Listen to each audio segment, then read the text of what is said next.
All right. Um, I am Charles Witz. This is Dr. Carmen Kynard from Texas Christian University and DRPC graduate assistant researcher Michelle Hearn. And today we are here for Dr. Kynard to offer a response to Privacy Week. Privacy Week was the primary outcome of the DRPC Advisory Board's 2023 Four Cs Emergent Researcher Award. And throughout 2023, we worked to produce this event in January.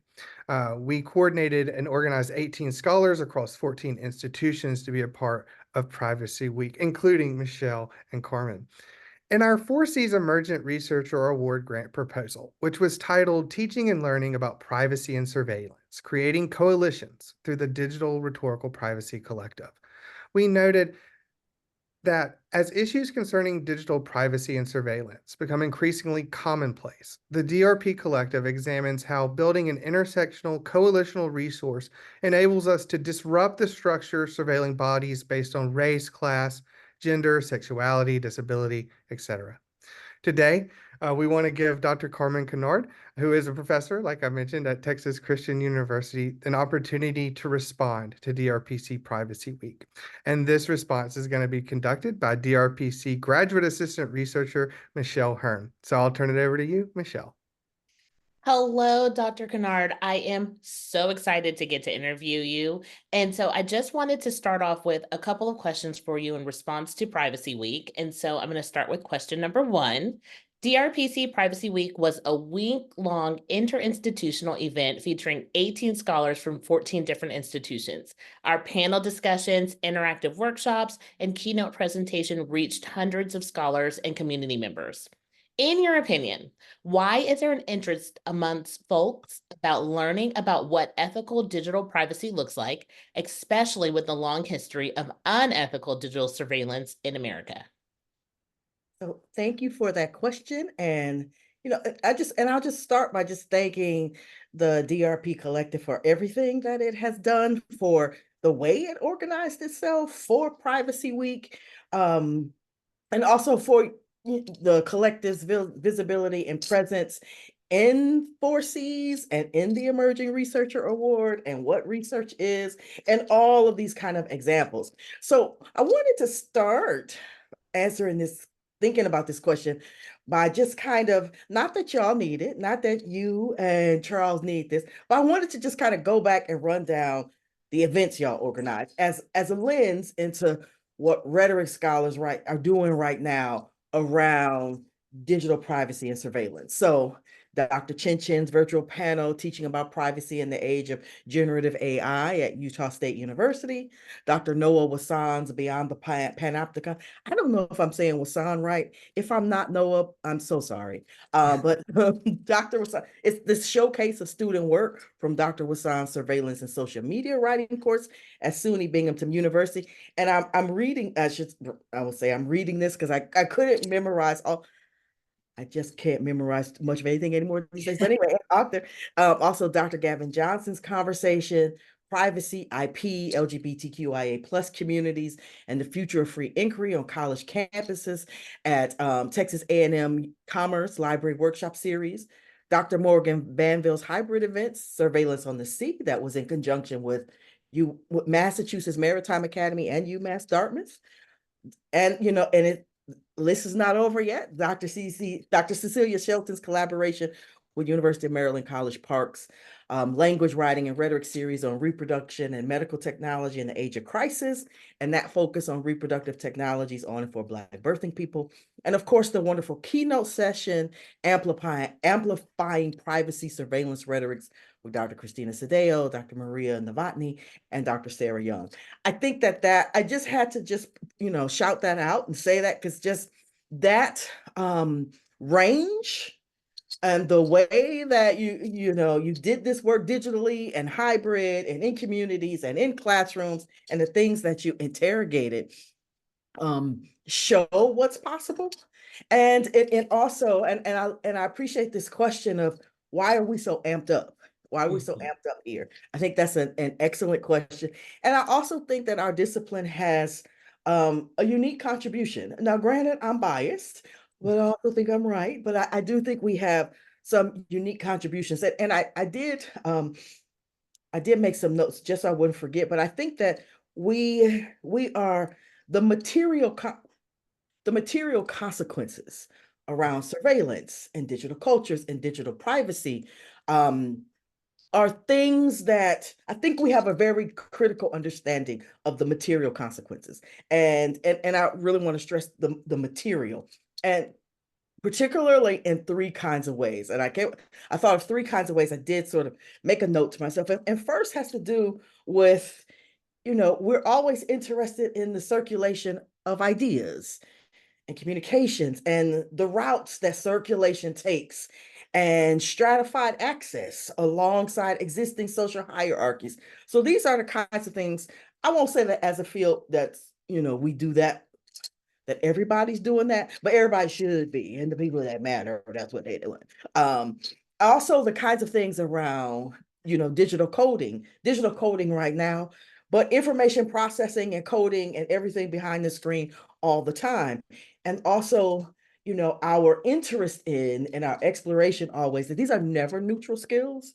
They are always in service of, they're always, I won't say in service of and coming from the logics of reproducing existing social hierarchies, reproducing settler logic.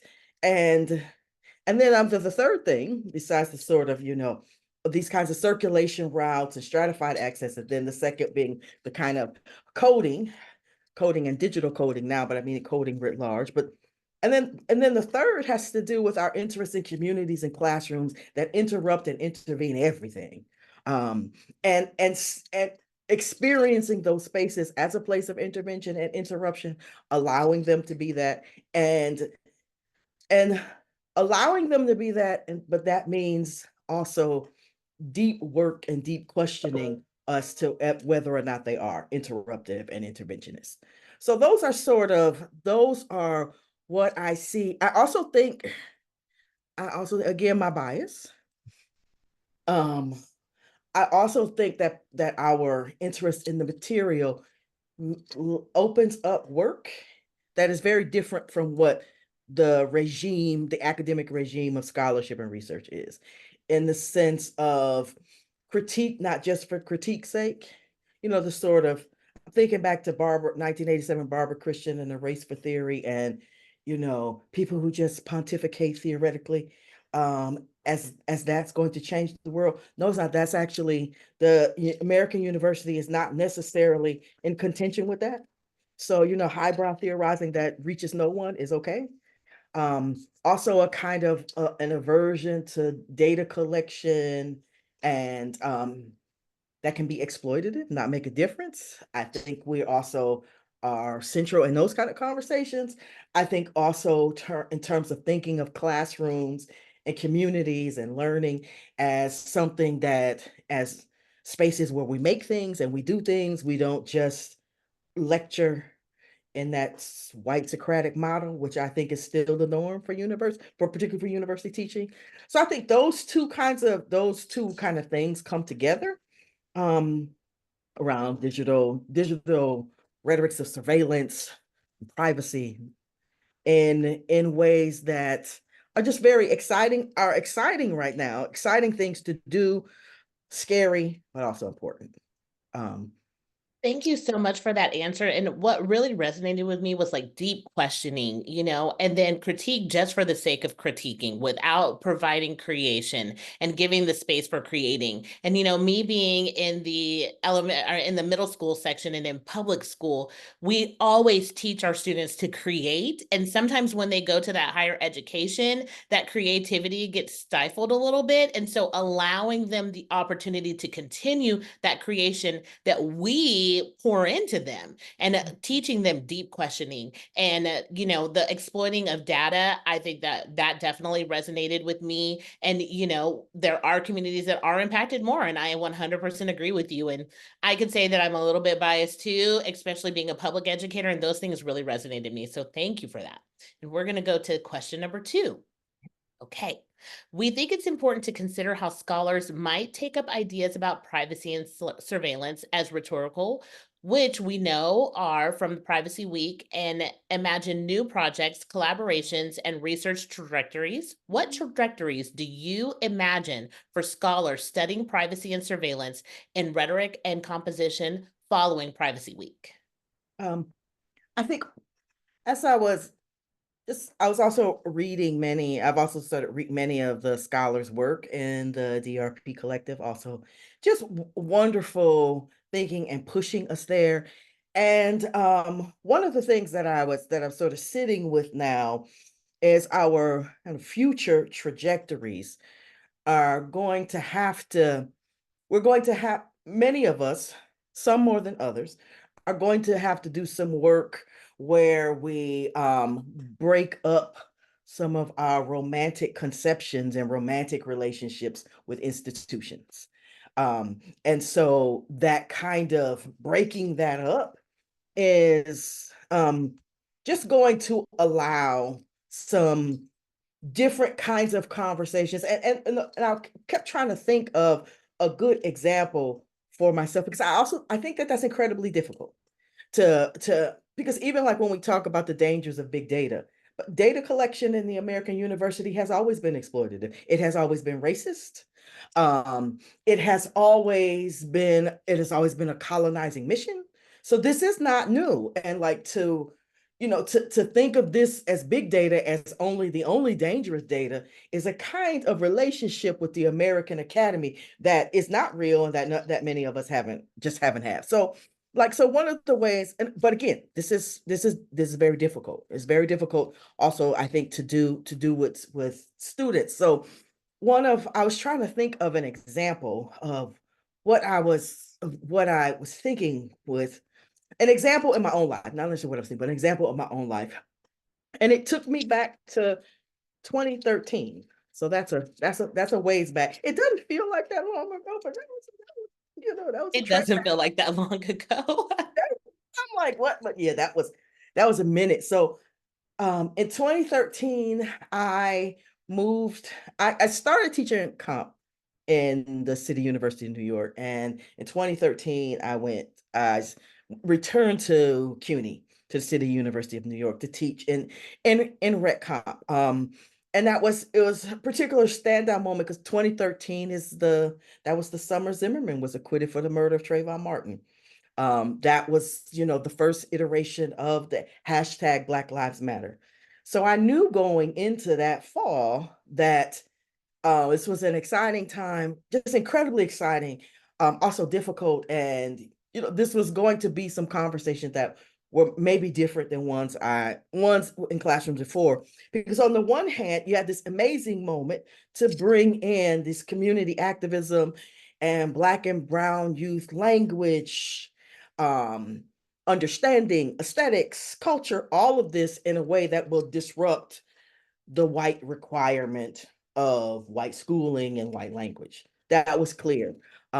But this was also going to, like every Black freedom movement, this was also going to be heavily surveilled. So what was the kind of conversation like to have that kind of conversation with young people in a way where they can still feel joy and feel still the kind of future imaginative work of their activism, and not also doomsday kind of thing.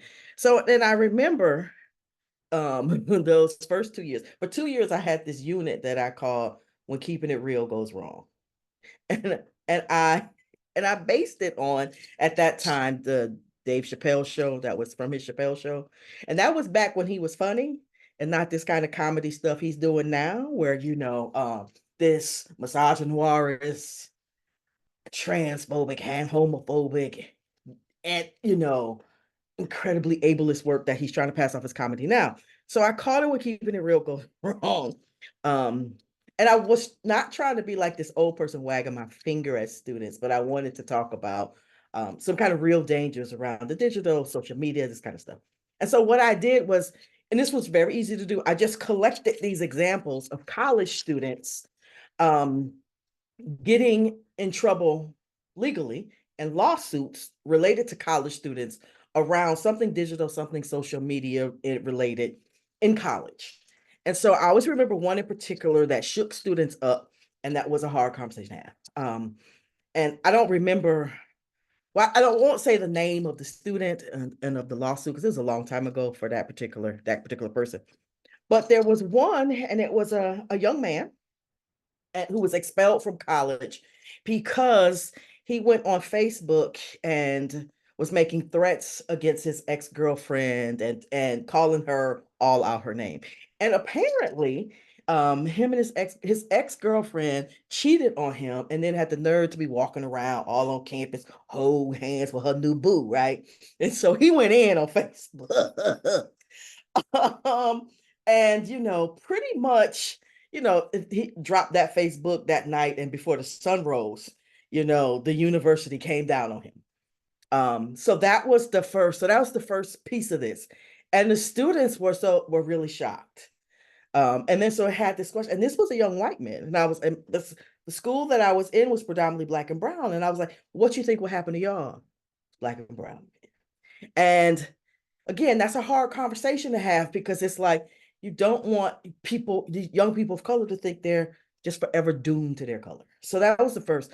But the other piece of this discussion was when it got more difficult for me, and it's somewhat eye-opening because that was the one thing he got expelled on. That was the first piece of his expulsion, however he was expelled, but it was in violation of the honor code. But the second piece that made him in violation of the honor code is when the university police, I don't know what they call, but the university popo, when they came and got him, he basically did the Shaggy. He said, it wasn't me. I ain't do it. He caught me red-handed, but it wasn't me. And he said that someone had hacked into his Facebook account. So, and that was a lie. So that becomes the second violation of the honor code. And the students were incensed because they were like, it was wrong for this university to just disbelieve him that someone had hacked into his Facebook account. And I was confused by that because, they understood that they sort of understood surveillance as part of the carceral state, but not that the university might be part of the carceral state, right? So for instance, I explained to him, I was like, I don't understand why you think the university, that it was hard to prove that somebody hacked into this young man's Facebook account, right? And so basically what I explained to them is every time they swipe, the university knows where they are and what they're doing. Every swipe, everything that they do at the university is about a swipe. And so particularly in New York City, and because these are urban universities, they're mixed in all with the urban landscape. And this is always presented to students at universities. University culture is always that this is about, the greater good. This is about your protection. This is about our care of you and your well-being, when actually it's about protection of property. Right. And so universities pilfer out this greater good conversation and progress in ways that rival most other institutions. And very little of that is accurate. And so for instance, like I explained to students, they swipe to get into the building, they swipe to get into the library, they swipe to get into the computer room, they swipe, and then the Mac room was special because those cost more. So you have to swipe to get into the Mac room. And then you get on the computer and you have to put in your password and your name. So, and you're on, a particular IP address.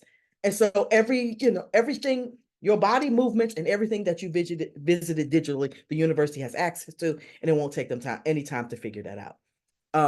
And they were really shocked by that. They didn't see that coming. They didn't think that. And again, that was it was emotionally, psychologically a difficult conversation. These are first generation students. This is a big celebration that they're in college. And to learn that this is a system that will surveil you as much as the NYPD who you had to pass to get here, is, and so this is the reality. And yet what do we create and build alternatively anyway? And so that's what I mean by breaking up a romantic relationship with the university, because you cannot see this as different from, like I said, NYPD. You really, and having that conversation with students was difficult. It's fruitful, it's more interesting. They take it on. I would say so. It's not just young people who have to have that conversation. I think faculty need to have it even more, because if anybody has their head in their behinds, it's faculty. And this utter belief in the benevolence of the university, which it has never been. So just as a so that example was 2013. So this is like we've been in this surveillance mode for a moment. And even so before that institution, and this is around with faculty. I'm gonna try to be, I'm like running off at the mouth, so I'm gonna try to be quicker here. This is an instance with faculty. And this was, so I'm going to go back now to 2008. And this was another university, and it was my first time there. And we had the president of that university had these big town hall meetings. And the faculty, it was just understood that faculty were required to go. And of course, you had to swipe in to get in. So, that's the president letting you know that he knows that you're supposed to be there. So, and so I haven't been at this university even a month. He goes in and he starts talking about this university was having serious retention problems. It's 2008. It's a recession. It's also New York City. So New York City, New York, New Jersey, Connecticut are very saturated with universities. If a student doesn't like it, they will go elsewhere, and they can. And so he put up, this is a private Catholic university. The priest comes in. He has an entourage. Everywhere he went with entourage. Young men with three-piece suit. I called them the goon squad. So he comes in with the goon squad, and he shows us all of these charts from this algorithm, from his algorithms, and he shows us exactly which courses students take where the most students leave the university. He also shows us when they take, and in that particular instance, it was philosophy. Philosophy was basically a religion course at that university. And religion as in Western religion, as in white religion, only Catholicism. So if students took that course with calculus at the same semester in their first year, then usually large numbers dropped out of the university. And then there were two particular professors. If they took those two particular professors and calculus, there was an even higher dropout rate. And he named the professors, and like apparently like he never he didn't forward the slides himself. Somebody from the goon squad did. They forwarded the slides, and then the rest, they will be looking at you and nodding. Then he named the professors. He said who they were. He told the department, these are people who should teach at the upper division. And if they don't do well there, come see me. The goon number 3 was nodding his head. I was like, what they gonna do with us? Put us in the Hudson River? I was just like, what is going on here?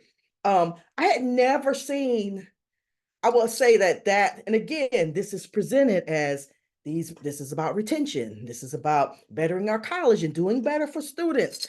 Never did we have a conversation about the curriculum or about what it means to design a curriculum that is at the service of predominantly Black and brown students. Never those conversations, just these algorithms and the goon squad staring at you. I remember asking I walked out of there bewildered. And I remember asking the faculty, what y'all think? And nobody thought anything of it. Nobody questioned it.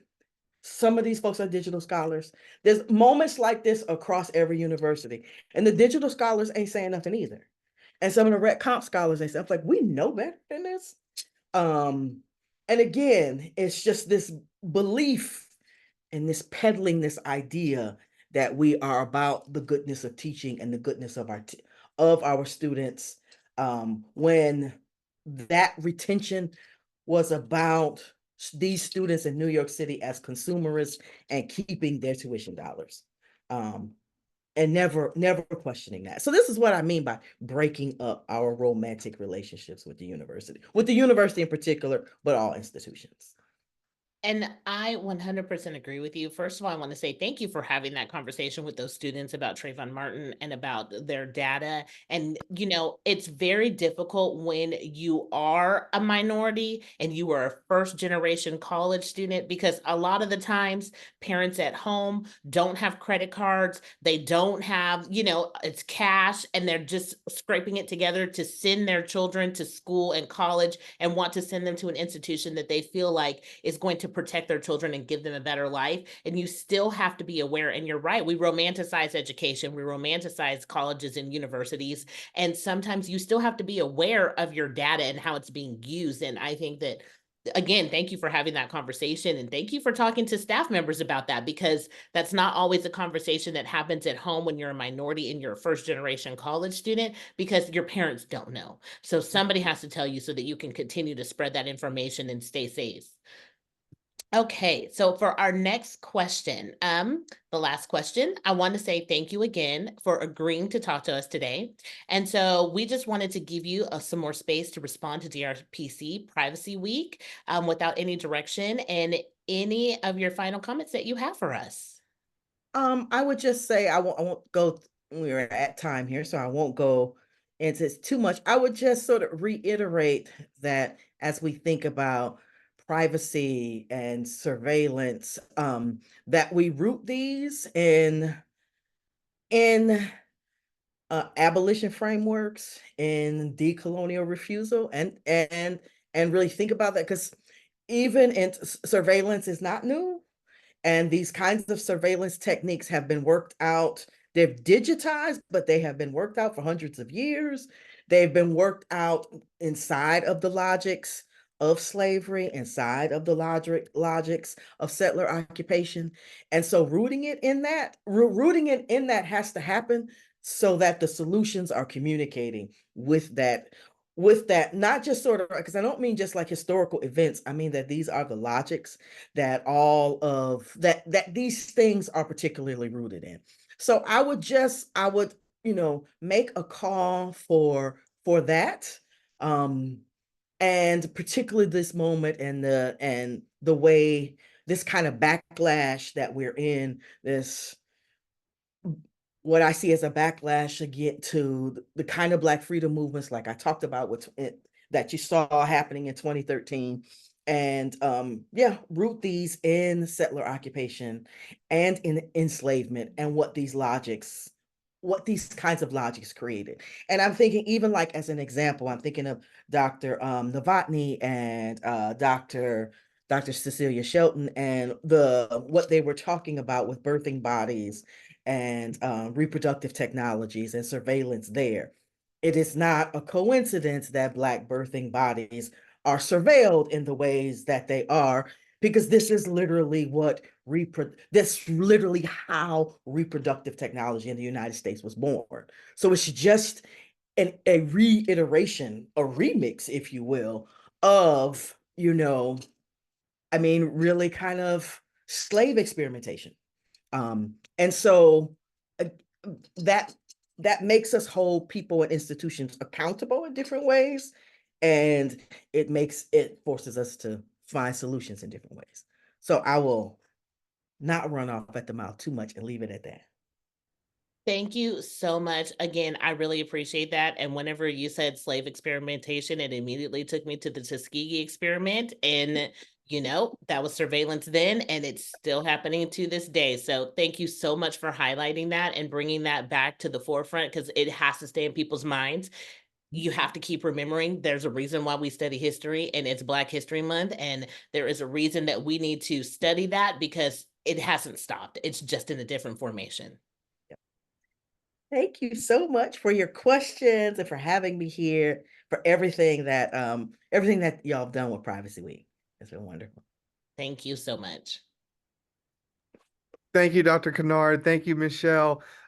With that, it's a wrap on DRPC Privacy Week. You can find more information about the Digital Rhetorical Privacy Collective at drpcollective.com. Thanks, everybody. Thank you. Yeah.